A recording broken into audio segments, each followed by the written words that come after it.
The settlement on Kepler 442b had always been too quiet for Aria's liking. 3 years of cataloging flora and maintaining atmospheric processors had given her plenty of time to befriend the locals. The Mkavari, a species of leonine bipeds whose cubs tumbled through the grasslands like balls of spotted fur and endless energy. Vex was the boldest of them, a cub barely reaching Aria's waist, with golden eyes that sparkled with mischief and ears that swiveled independently to catch every sound.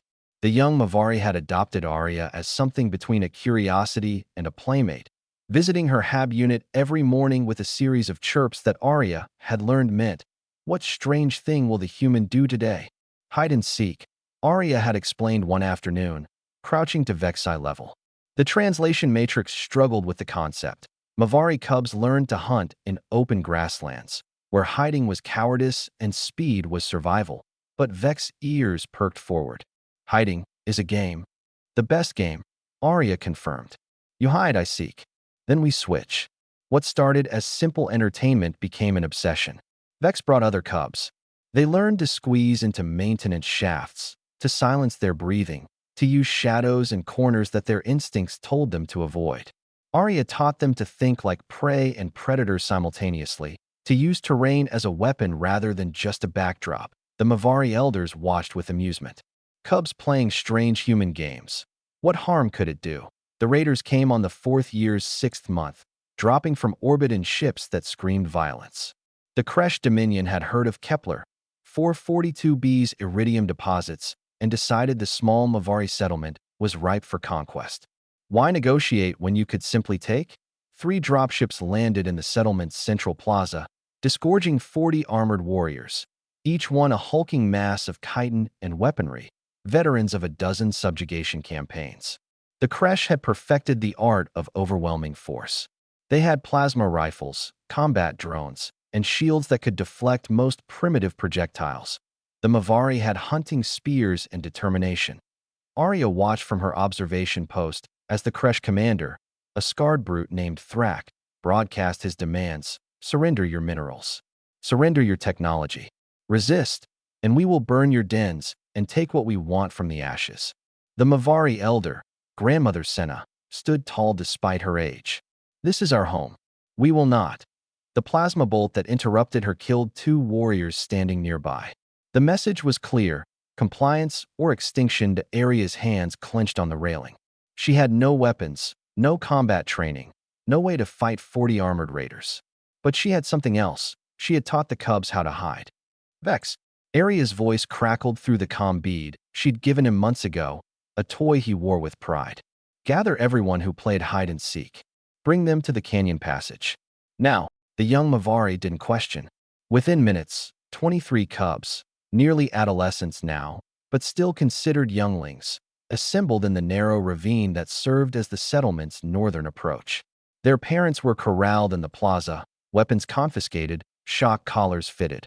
Aria arrived breathless, her tablet displaying a hastily drawn map. Listen carefully. The Kresh think they've won, but they're sloppy. They've split their forces, 10 guarding the ships, 30 controlling the settlement. They don't know our terrain. Vex tail lashed. We're cubs. What can we do against soldiers?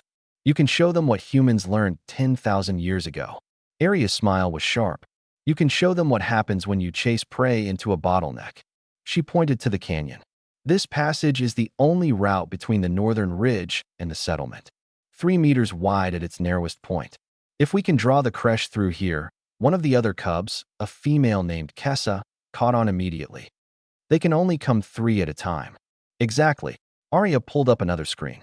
I've been mapping the canyon system for years. There are side passages, vertical shafts, overhangs, places where someone small and quick can hide, strike, and disappear. The Kresh are big, armored, designed for open battle, but in tight spaces. Vex's eyes gleamed with understanding. Hide and seek. Hide and seek, Aria confirmed. But with teeth.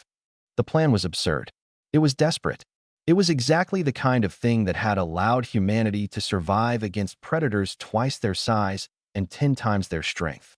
Aria triggered the settlement's emergency beacon, broadcasting a false distress call claiming survivors were fleeing toward the northern ridge.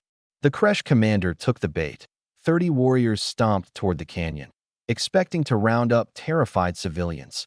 They entered the bottleneck at full speed, confident and careless. The first rock slide was natural-looking enough that they dismissed it as coincidence. The second, triggered by cubs pulling ropes from concealed positions, made them pause. By the third, they realized this was a trap, but by then, it was too late. The canyon forced them into single file. Their shields, designed for frontal assault, left flanks exposed in the narrow space. The cubs struck from above and behind, not with spears, but with tools. Maintenance acids that ate through armor seals. Magnetic grapples that yanked helmets askew. Industrial foam that hardened and trapped legs against stone. Vex led from the front, his adolescent frame slipping through crevices no adult could navigate. He'd learned patience from countless games of hide-and-seek, learned to control his breathing, to wait for the perfect moment.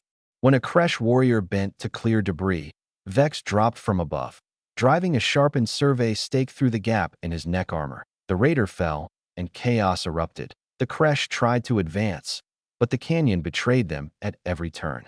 Overhangs became ambush points. Side passages disgorged cubs who struck and vanished. The warriors' heavy armor, their greatest asset in open battle, became anchors in the vertical terrain. Arya coordinated from a perch 50 meters up, her tablet tracking every combatant. Kessa, they're bunching at Junction 7. Drop the acid cache now. Vex, 3 more coming up the left shaft, use the wire trap. It wasn't a battle. It was a slaughter. Not because the cubs were stronger, but because they'd learned to think like humans, to turn geography into weaponry, to make every advantage count. When Commander Thrak finally realized his mistake and ordered a retreat, only 12 of his warriors made it back to the plaza.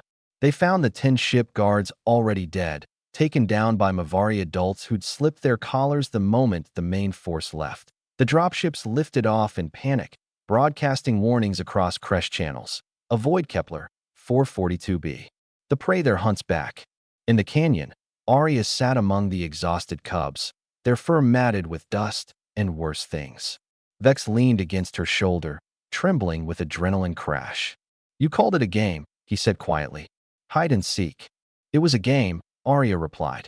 But my species learned a long time ago that the best games teach you how to survive. We were small once, Vex. Weak. Prey for everything with bigger teeth.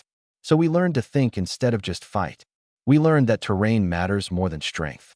That patience beats ferocity. Vex's golden eyes met hers. Teach us more games, Arya. She smiled, bloodied but unbowed. As many as you want. Grandmother Senna approached, her aged face wet with tears of relief and grief. They'd lost warriors in the plaza fighting, brave souls who'd bought time for the trap to work. But they'd survived. The settlement stood. The elders doubted your strange ways, Senna said to Arya. We won't make that mistake again. Arya stood, helping Vex to his feet. Humanity didn't conquer the stars because we were the strongest. We did it because we learned that every problem has a solution, every enemy has a weakness. You just have to be clever enough to find it. She looked at the assembled cubs, these young Mavari who'd just learned the most human lesson of all, that intelligence and terrain could overcome brute force, that creativity was a weapon as deadly as any blade.